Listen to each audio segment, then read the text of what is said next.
로마서 1장 1절 2절 한 목소리로 우리 같이 읽읍시다. 로마서 1장 1절 2절 다 같이 시작. 예수 그리스도의 종 바울은 사도로 부르심을 받아 하나님의 복음을 위하여 택정함을 입었으니 이 복음은 하나님이 선지자들을 통하여 그의 아들에 관하여 성경에 미리 약속하신 것이라. 아멘. 예전에 제가 로마서를 한번 강의하다가 중간에 이렇게 멈춘 적이 있었는데 다시 한번 이 로마서를 좀 봤으면 해서 로마서 강의를 하려고 합니다. 오늘 본문을 통해서 우리가 좀 중점적으로 보고자 하는 핵심 주제는 왜 기독교 복음이 유일한 복음이냐. 사실 이걸 다르게 표현하면 다른 복음은 복음이 아니라는 의미가 되겠죠. 로마서는 우리가 잘 아는 것처럼 복음에 대한 책입니다. 복음을 설명한 것이고 또 그 복음으로 살아간다는 게 무엇인지를 우리에게 가장 잘 설명한 책입니다. 바울은 자신이 존재하는 이유도 이 복음 때문이라고 설명합니다. 내가 복음을 위해서 이 땅에 태어났고 복음을 위해서 살며 내가 지금 사도로 부르심을 받아서 이 고난의 길 모든 것을 뒤로하고 여기에 자기의 모든 삶을 올인하는 이유도 복음 때문이라고 말합니다. 바울은 이 로마서를 기록한 이유도 복음 때문이라고 밝힙니다. 그렇다면 바울은 왜 이토록 복음을 중요하게 여기고 복음을 이 로마 성도들에게 그토록 전해주고 싶었을까? 이유는 분명합니다. 기독교 복음만이 유일한 복음이고 좋은 소식이기 때문입니다. 복음은 그 말을 그대로 풀면 좋은 소식입니다. 기쁨의 소식이죠. 그렇다면 왜 기독교 복음만이 유일한 복음이고 좋은 소식이냐? 그것은 가장 간단하게 설명하면 다른 종교들, 기독교를 제외한 다른 모든 종교들은 자력 종교입니다. 쉽게 말하면 자기 힘으로, 자기 노력으로 하나님을 찾는다든지 행복이나 어떤 마음의 평화나 심지어는 구원을 이루어내야 합니다. 용어나 형식은 좀 다를지 모르지만 인간의 입장에서, 자기 입장에서 뭔가를 해서 구원을 획득해야 된다는 것은 똑같습니다. 결론적으로 말씀드리면 그것은 불가능한 일입니다. 왜냐? 성경에 보면 하나님은 지극히 거룩하신 분입니다. 반면 우리 인간은 너무나도 추악하고 죄성이 깊은 존재입니다. 따라서 우리의 노력으로는 우리의 죄 문제를 해결할 수도 없고 하나님께 가는 것도 불가능합니다. 왜냐? 죄가 우리의 영혼을 꽉 붙들고 있어서 우리가 원하는 삶을 살 수 없게 만들어요. 우리의 마음의 소원은 뭐죠? 정직하고 바르고 거룩하고 깨끗하고 의롭게 살아서 구원에 이르는 것이고 하나님과 더불어서 우리가 평화롭고 영생의 삶을 누리는 것입니다. 이게 우리 마음의 소원이에요.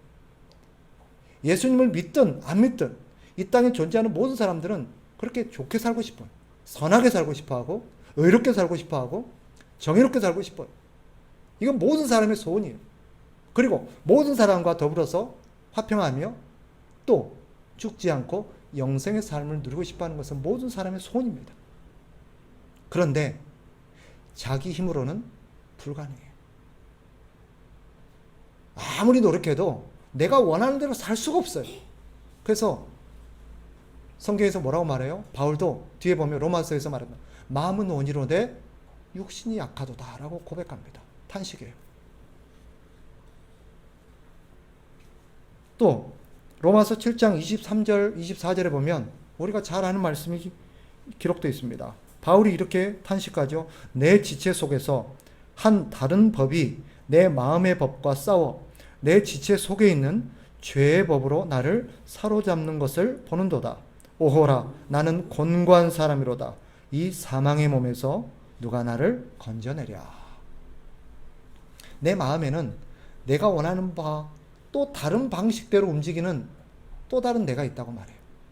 그것이 내가 원하는 대로 살지 못하도록 나를 계속해서 방해합니다. 근데 그 힘이 얼마나 센지, 얼마나 강한지 도무지 내 힘으로는 벗어날 길이 없다는 거예요. 사실 이게 우리 모두의 고민입니다. 그렇다면 왜 기독교 복음만이 복음이며 좋은 소식이냐?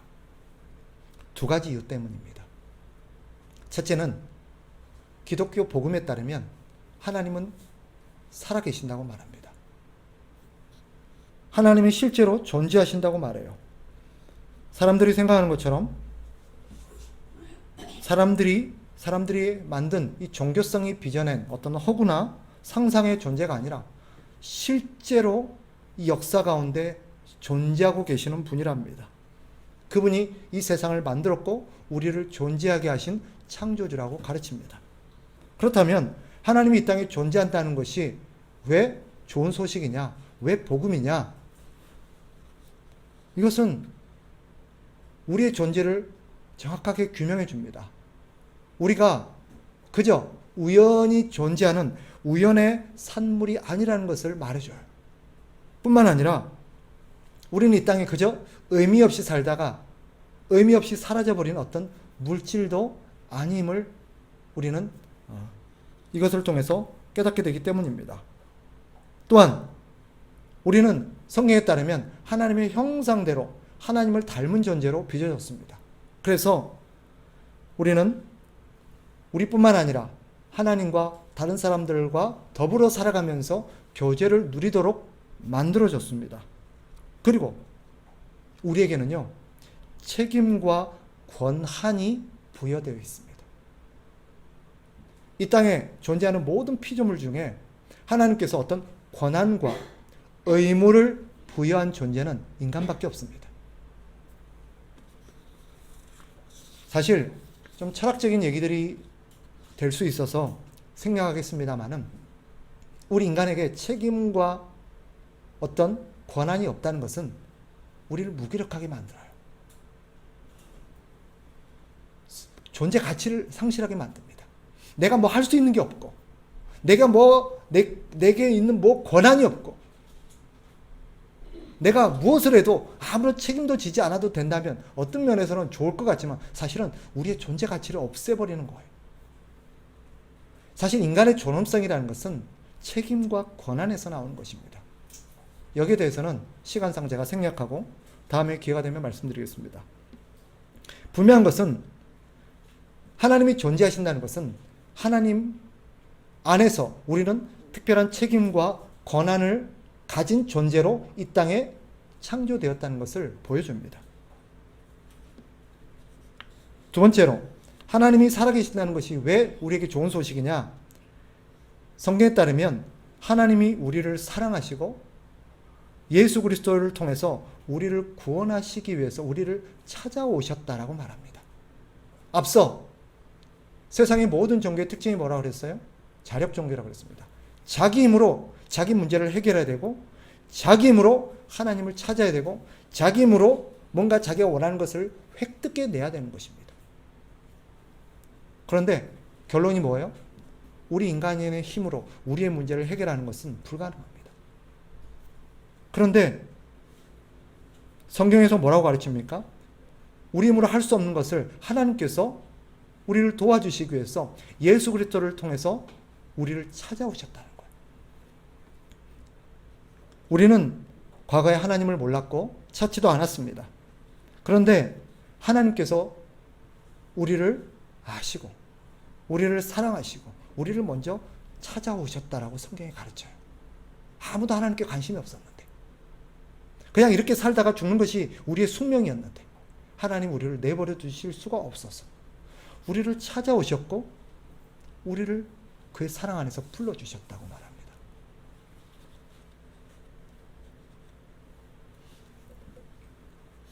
이것이 왜 좋은 소식입니까?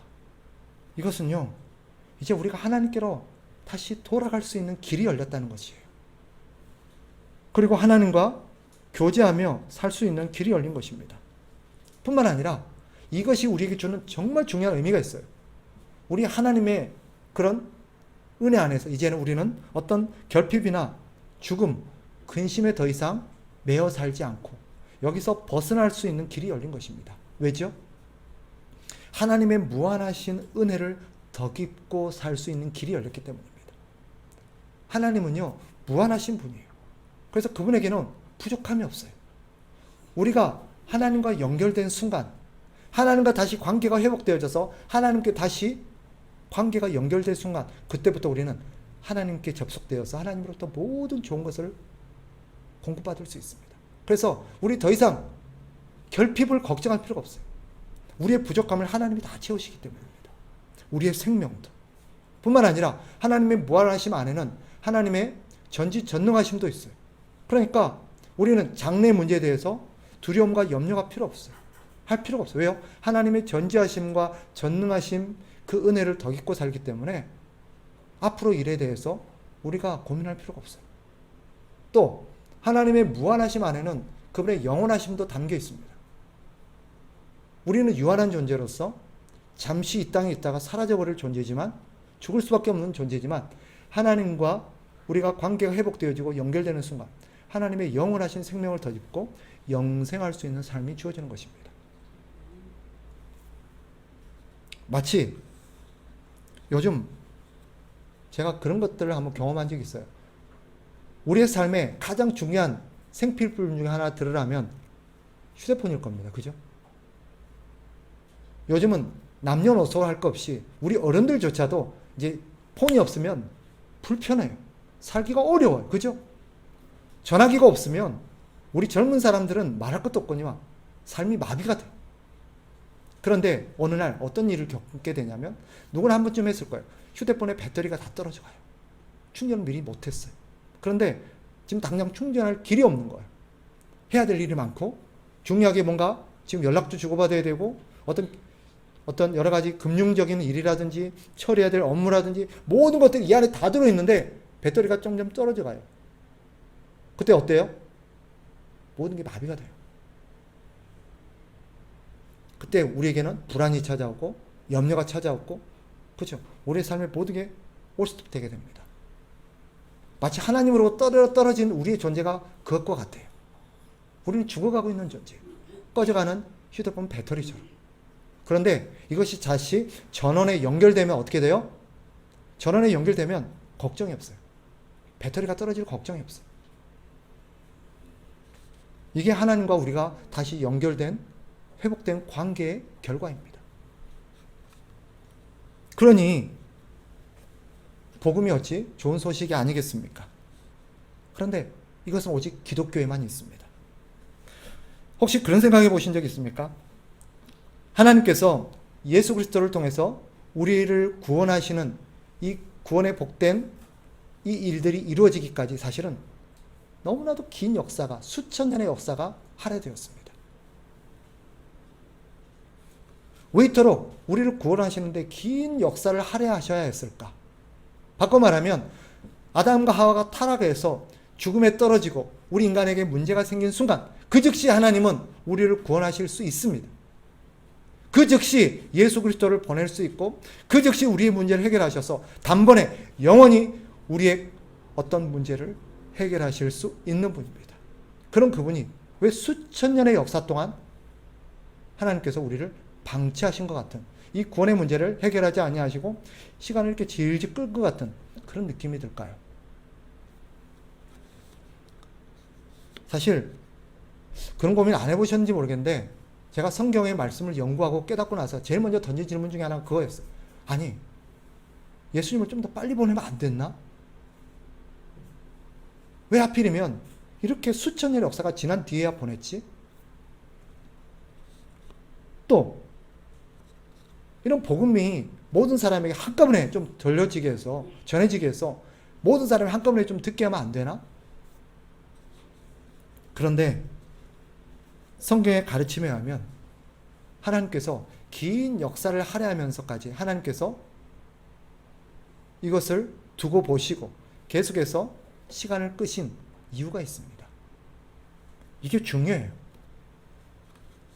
첫째는 이런 이유 때문입니다. 하나님께서 이런 긴 시간을 할애하시면서 긴 시간 동안 하나님께서 예수 그리스도를 보내시는 것을 계속해서 기다리시고 또 그 시간을 유보하신 것은 우리의 죄의 본질과 깊이를 드러내시기 위함입니다. 바꿔 말하면 우리 인간이 얼마나 악하고 얼마나 그 죄의 뿌리가 깊은지 그것을 드러내심으로써 우리의 본질, 쉽게 말하면 우리는 정말 구제불능이구나. 인간이라는 존재는 정말 구제불능이구나. 도무지 가치가 없는 존재구나. 도무지 사랑을 베풀고 또 은혜를 베풀고 자비를 베풀어야 될 그런 가치가 없는 존재구나 하는 것을 처절하게 확인하게 하기 위함이에요. 왜냐? 솔직히 우리 인간은 자기를 생각보다 괜찮은 존재로 생각해요. 어떤 특별한 사건과 어떤 특별한 문제가 드러나서 생각보다 그 사람 형편없구나. 생각보다 내가 형편없는 존재구나 하는 것을 발견하기 전까지는 우리가 생각보다 괜찮은 존재라고 생각합니다. 우리가 얼마나 많은 착각 속에 삽니까? 어떤 사람을 보면서 저 사람 좀 괜찮네. 저 사람 참 괜찮은 사람이네. 적어도 그 사람에게서 어떤 문제가 드러나기 전까지는.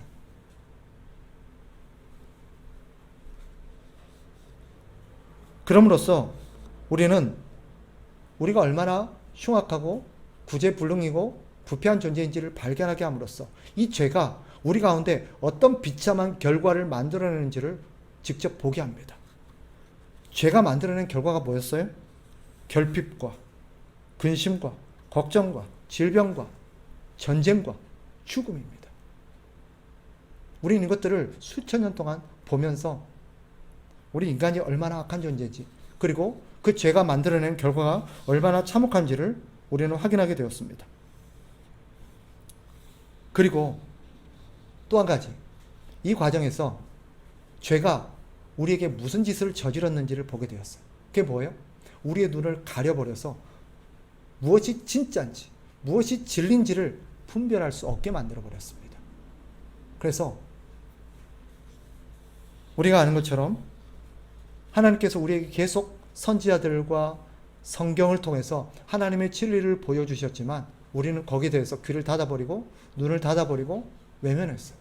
그게 진짜인데, 그게 진리인데, 이게 사실인데 마치 여러 의견 중에 하나인 것처럼 우린 그것을 외면해버렸습니다. 왜요? 그걸 보는 눈이 없었어요. 여러분, 우리가 생각보다 분별력이 없다는 것을 인식하고 살고 계십니까? 제가 최근에 책과 여러 가지 어떤 문헌들을 보면서 알고는 있었는데 우리가 정말 얼마나 그런 많은 그런 속임 속에 거짓 속에 살아가고 있는가. 사실 사람들이 어떤 사실과 진실 여부를 확인하는 중요한 매개체 중에 하나가 언론입니다. 근데 사실 언론이 얼마나 거짓되고 가짜 소식을 우리에게 전하고 있다는 것을 사람들이 잘 몰라요. 또 우리 가운데 통용되고 있는 얘기들이 얼마나 사실인지 거짓인지 사람들은 잘 몰라요. 생각보다 사람들은 어리석어요.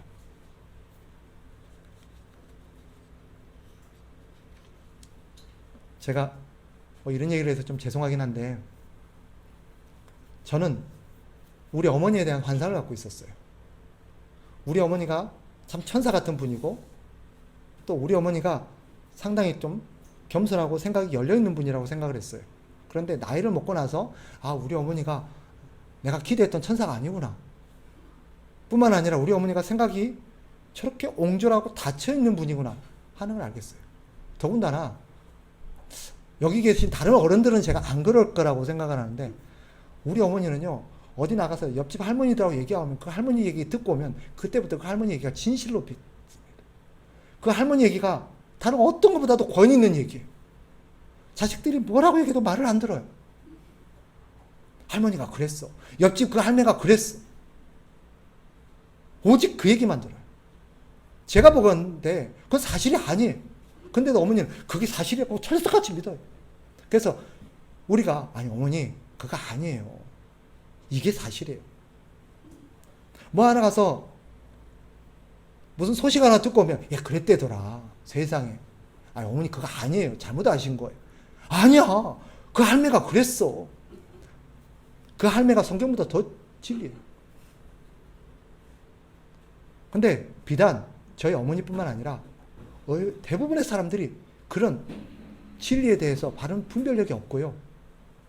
잘못된 그런 것들을 사실로 믿고 살아가고 있습니다. 그 이유가 뭔지 아세요? 죄가 우리 눈을 가려버렸어요.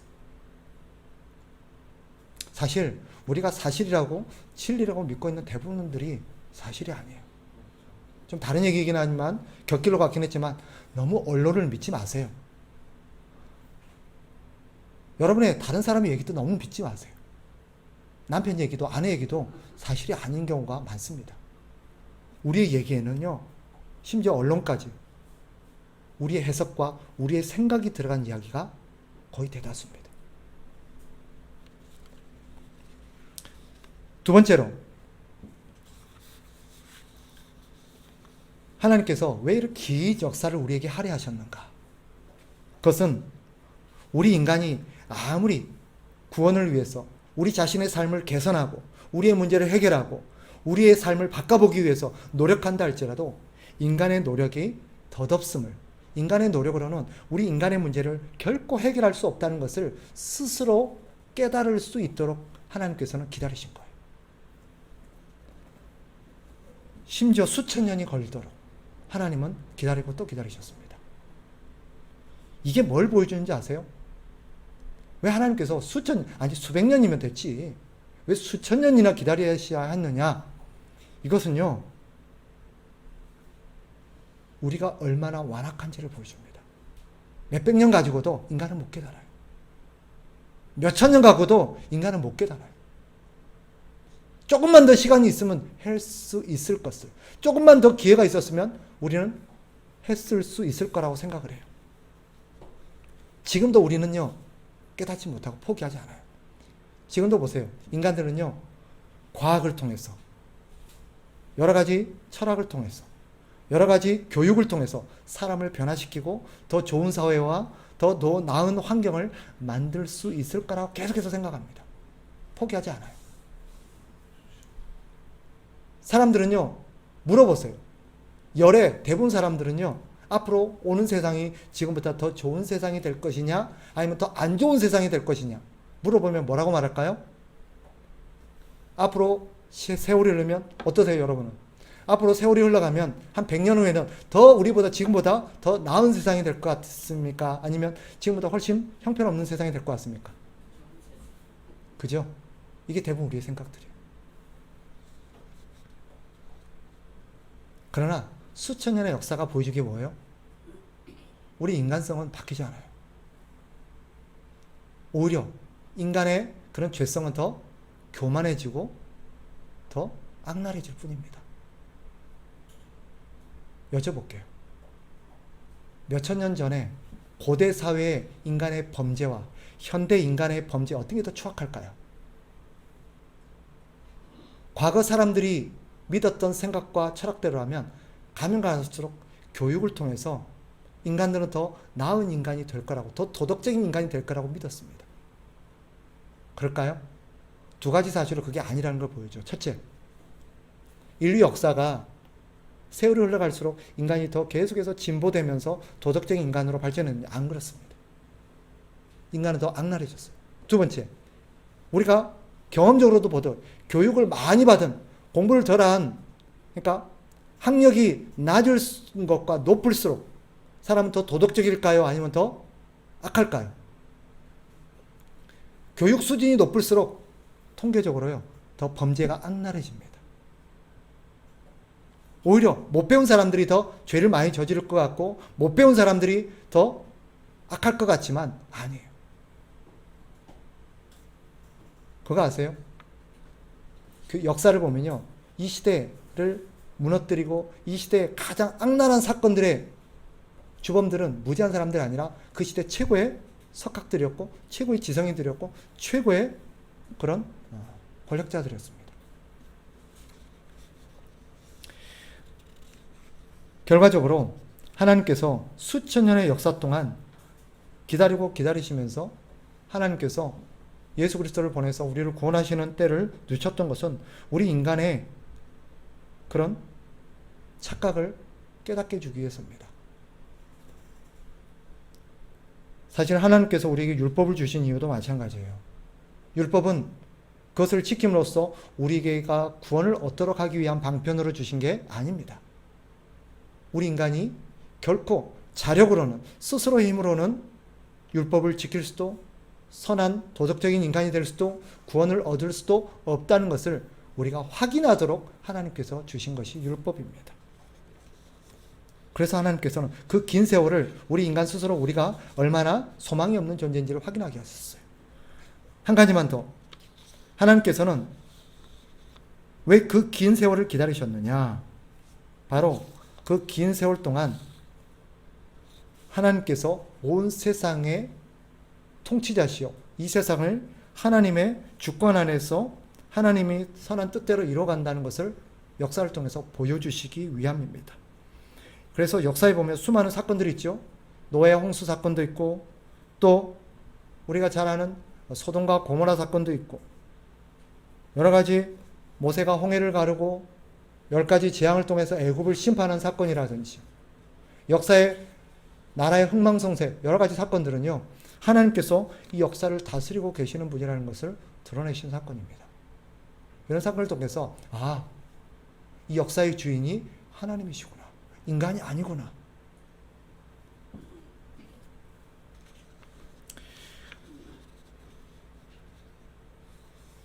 하나님께서는 이 긴 역사를 통해서 우리에게 이런 현실들을 절감하게 하셨어요. 결과적으로 구원의 긴 역사가 보여주는 것은 우리에게 두 가지 사실을 보여줍니다. 첫째, 인간에게는 더 이상 변명의 여지가 없다는 것입니다.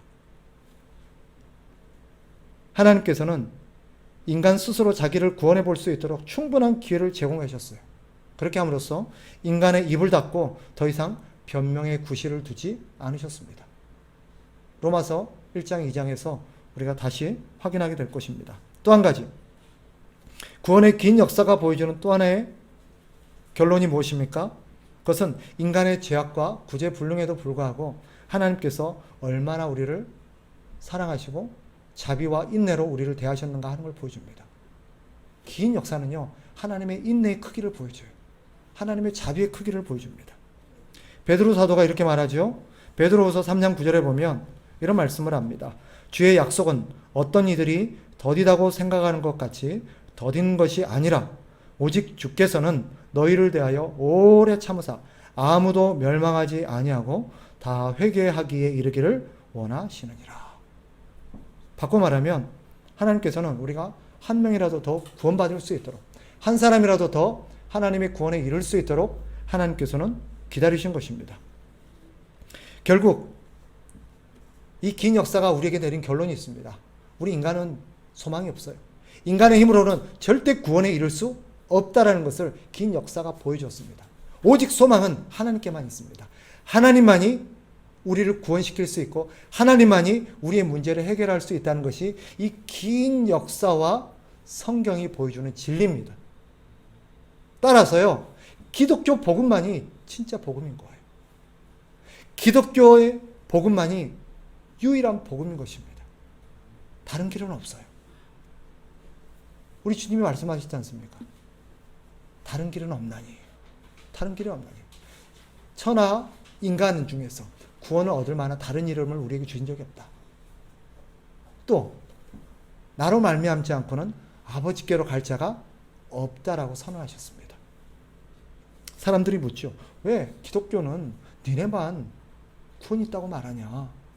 왜 니네만 구원받는 유일한 종교라고 주장하느냐? 바로 이런 이유 때문입니다. 다른 종교들은요, 여전히 자기 힘을 통해서 구원에 이룰 수 있다라고 가르쳐요. 그리고 수많은 방법을 제시합니다. 그러나 성경은 뭐라고 가르칩니까? 사람의 힘으로는 구원에 이룰 수 없다고 말합니다. 한 가지 오늘 본문과 관련해서 우리가 기억해야 될 사실이 있습니다. 하나님은 그 복음을 오직 성경을 통해서만 계시하셨음을 믿으셔야 합니다. 즉 성경을 통하지 않고는 이 복음을 알 수 없습니다. 절대적으로 그렇습니다. 하나님은 이 복음의 진리를 성경을 통해서만 계시하셨습니다. 그러니 성경을 통하지 않고는 이 구원의 길을 알 수도, 이 하나님과 예수 그리스도에 대해서 알 수도 없습니다. 따라서 우리는 성경을 통해서만 하나님을 바르게 알 수 있고 구원의 길을 알 수 있고 복음을 확인할 수 있습니다. 그러니 다른 길이 없어요. 우리가 가장 귀하게 여기고 힘써 살피고 연구해야 될 책은 성경입니다. 그렇다면 1절에 보면 이 복음을 하나님의 복음이다라고 설명합니다. 예수 그리스도의 종 바울은 사도로 부르심을 받아 하나님의 복음을 위하여 택정함을 입었으니, 하나님의 복음이라고 설명하죠. 왜 이 복음을 하나님의 복음이라고 설명하느냐? 간단합니다. 복음의 주체가 하나님이기 때문입니다. 우리에게 이런 구원의 길을 열어주시고 이 구원의 길을 계획하시고 이 구원의 길을 성취하시고 우리에게 이 구원을 혜택을 수혜를 받게 하신 이 모든 주체가 하나님이기 때문에 하나님의 복음이라고 말하는 거예요. 이 복음은 결코 인간 쪽에서 뭔가 한 일이 없고 할 수도 없습니다. 그러니 이 복음을 논하면서 이 구원을 얘기하면서 이 구원에 내가 뭔가 기여를 했다라고 얘기하시면 안 돼요. 성경은 선언합니다. 이 복음은 바울의 복음도 아니에요. 다른 누구의 복음도 아니에요. 오직 하나님의 복음입니다. 하나님께서 이 모든 것을 주관하셨기 때문입니다. 따라서 하나님께서 이렇게 복음을 보내서 복음을 통해서 우리를 구원하시기를 원하시고 하나님이 주도적으로 이 모든 걸 하셨다면 우리에게 중요한 결론 한 가지를 가르쳐 줍니다. 하나님 우리를 너무너무 사랑한다는 거예요. 하나님께서 우리에게 복음에서 약속하신 것처럼 우리를 이토록 구원하기를 원하시고 수천 년과 그런 많은 사람들과 이런 계획 속에서 우리를 구원하도록 이토록 치밀하고도 긴 프로젝트를 추진하셨다면 그것은 하나님이 우리를 얼마나 사랑하는가를 보여줄 뿐만 아니라 하나님이 우리에게 얼마나 많은 것들을 풍요롭게 주시기를 원하신가 하는 것들을 명백하게 보여주십니다. 그러니 여러분, 이 복음을 통해서 우리가 가슴에 새겨야 될 게 있습니다. 아, 하나님 나를 정말 사랑하셨구나. 하나님이 나를 이토록 사랑하셨구나. 수천 년의 역사 동안 하나님께서 나를 사랑하셔서 이 모든 걸 준비하셨구나. 그렇다면 하나님께서 내게 못 주실 게 무엇인가 하는 것이 우리가 깨달아야 될 중요한 결론이에요. 그러니 여러분, 하나님을 믿으세요. 하나님을 신뢰하세요. 상황과 어떤 상황 속에서도 어떤 문제 속에서도 두려워하지 마십시오. 왜냐하면 하나님이 나를 사랑하고 하나님께서 그 무한하시고 전능하신 힘으로 나를 구원을 하셔서 완성하실 것은 틀림없는 사실이기 때문입니다. 그리고 우리에게 주어진 이 모든 상황은 하나님의 구원을 완성하는 그 계획 속에 있음은 의심의 여지가 없어요. 그러니까 지금 주어진 상황만 보시고 두려워하거나 염려하지 마세요. 하나님은 우리를 구원하실 그 약속을 반드시 성취하셔서 우리를 구원을 완성해내실 겁니다. 그 무엇도 방해할 수가 없어요. 그러니 이 사실을 여러분들은 믿으시고 하나님의 구원을 신뢰하셨으면 좋겠습니다. 그리고 우리의 모든 것들은 하나님의 손안에 있음을 여러분 믿으시고 언젠가 때가 되면 반드시 이루실 하나님을 신뢰하시면서 하나님의 복음이 진짜 복음이라는 것을, 기쁜 소식이라는 것을 우리의 가슴에 새길 수 있기를 주의 이름으로 축복합니다. 기도하겠습니다. 하나님 아버지, 이 로마서는 우리에게 복음이 무엇인지, 왜 복음이 기쁜 소식인지, 왜 기독교 복음만이 유일한 복음인지를 우리에게 보여줍니다. 하나님 아버지요, 우리의 마음속에 때때로 엇갈리거나 마음에 갈등이 일어나거나 두려움과 염려와 또 불안함이 일어날 때 우리는 이 복음의 진리들을 다시 한번 묵상함으로써 하나님의 어떤 분인지 하나님의 사랑을 다시 한번 확신하고 신뢰함으로써 상황과 환경과 이런 어떤 사건에 휘둘리지 않게 하시고 하나님을 신뢰하면서 요동하지 않게 하여 주시옵소서. 하나님의 사랑을 확신하고 어떤 상황 속에서도 이 구원을 이루시고 우리의 문제를 완성하실 주님을 바라보면서 하나님 앞에 감사함의 영광을 돌리는 우리의 삶이 되게 하여 주옵소서. 예수 그리스도 이름으로 기도합니다. 아멘.